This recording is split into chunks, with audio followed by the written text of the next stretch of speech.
मेरे YouTube channel Yog and numerology by Praveen Arora में आप सभी का हार्दिक स्वागत एवं अभिनंदन। आज हम यह जानने का प्रयास करेंगे कि ध्यान व निष्काम कर्म से मोटापा किस प्रकार कम किया जा सकता है। ये विषय सुनने में कुछ अजीब सा लग सकता है और हो सकता है कि जो लोग योग से न जुड़े हों उन्हें शायद इस बात पर विश्वास भी न हो कि निष्काम कर्म व ध्यान से कैसे मोटापा कम किया जा सकता है। पर यह बिल्कुल सत्य है कि ध्यान व निष्काम कर्म से मोटापे को कंट्रोल किया जा सकता है। तो आइए इसे समझने का प्रयास करते हैं। निष्काम कर्म, जैसा कि नाम से समझ आ रहा है कि जिसके बदले में आपको रिटर्न में, वापसी में कुछ नहीं चाहिए। प्रायः देखने में आता है कि हम अपने घर, परिवार, समाज व किसी संस्था के लिए यदि कुछ भी करते हैं तो हमारी हमेशा कुछ न कुछ एक्सपेक्टेशन होती है। बच्चों को जब हम पढ़ा लिखा कर बड़ा करते हैं तो कहीं ना कहीं मन में यह बात होती है कि वे बड़े होकर हमारा सहारा बनेंगे। किसी संस्था से यदि हम जुड़े होते हैं तो कहीं ना कहीं यह भावना मन में हो सकती है कि मेरा नाम हो या पद की इच्छा भी हो सकती है। इसी प्रकार समाज के लिए जब हम कुछ करते हैं तो उसमें भी कहीं ना कहीं बदले में कुछ पाने की चाह हो सकती है। आपने मंदिर, धर्मशाला, गुरुद्वारा आदि में बहुत सारी जगहों पर दानकर्ता का नाम लिखा हुआ देखा होगा कि इस मंदिर का निर्माण सो एंड सो पर्सन ने सो एंड सो डेट को कराया। इसी प्रकार अन्य चीज़ों पे भी नाम आपने देखे होंगे लिखे हुए। ऐसे बहुत सारे एग्जाम्पल्स आपको मिल जाएंगे। किंतु जहाँ तक निष्काम कर्म की बात है, आपने मंदिर, गुरुद्वारों आदि में जूता स्टॉलों पर, लंगर पर खाना बनाने, परोसने, मंदिर निर्माण आदि में अपनी सेवाएं देते हुए भी बहुत लोगों को देखा होगा।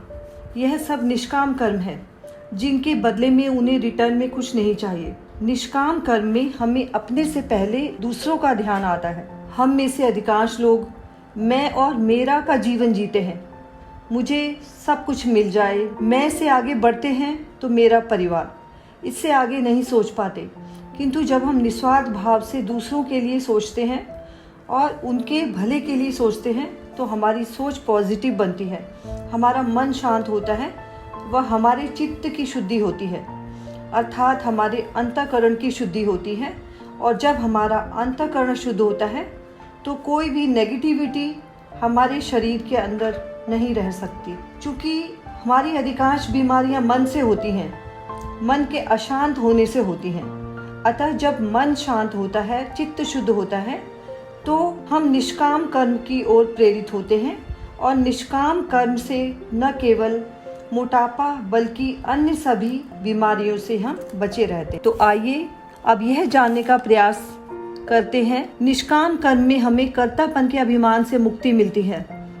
यह काम मैं कर रहा हूँ या यह काम मैंने अपने परिवार के लिए किया, समाज के लिए मैंने यह किया, यह अभिमान हमारे चित्त को शुद्ध नहीं रहने देता।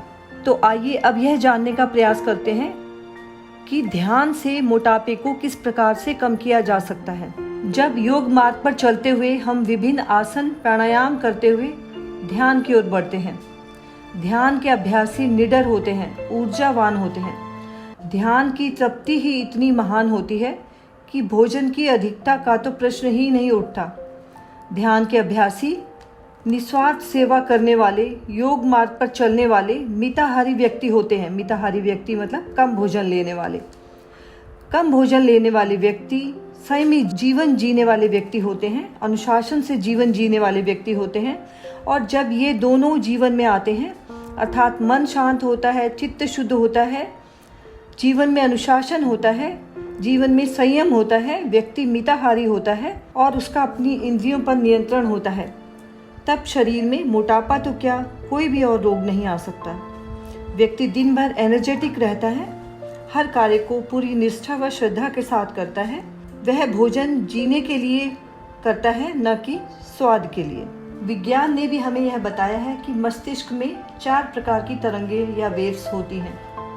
इन्हें अल्फा, बीटा, थीटा व डेल्टा रेज कहते हैं। जब मस्तिष्क शांत व तनाव रहित होता है तो प्रति सेकंड 8 से 13 अल्फा तरंगें मस्तिष्क में बनती हैं, जो कि शांति व आनंद का अनुभव कराती हैं।